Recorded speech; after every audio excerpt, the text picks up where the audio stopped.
कभी देखा है उस औरत को जो बरसती बारिश के अंदर अपने छोटे छोटे बच्चों को लेकर के भीग रही हो?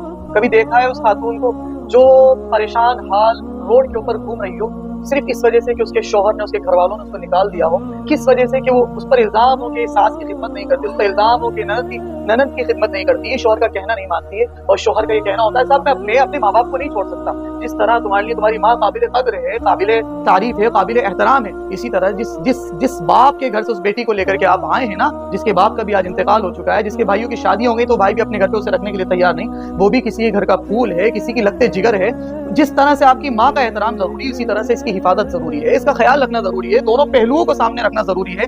और इस्लाम मुकम्मल तौर पर आपको दोनों की तरफ तरगीब दिलाता है। एक तरफ माँ के एहतराम में कुरान कहता है वबिल वालिदैन इहसाना, के वालिदैन के साथ में उसने सलूक किया जाए। दूसरी तरफ बीवियों के सिलसिले में अल्लाह के रसूल फरमाते हैं तुम में सबसे बेहतरीन लोग हैं, हदीस से पता चलता है कि तुम में सबसे बेहतरीन लोग हैं वो जिनके अखलाक अपनी बीवियों के साथ में अच्छे हों। और फिर हदीस से पता चलता है कि तुम में उस शख्स के ऊपर जन्नत वाजिब है जिसने अपनी बहनों के साथ में अच्छा बर्ताव किया है। बहरहाल दोनों तरफ हमें देखने की जरूरत है।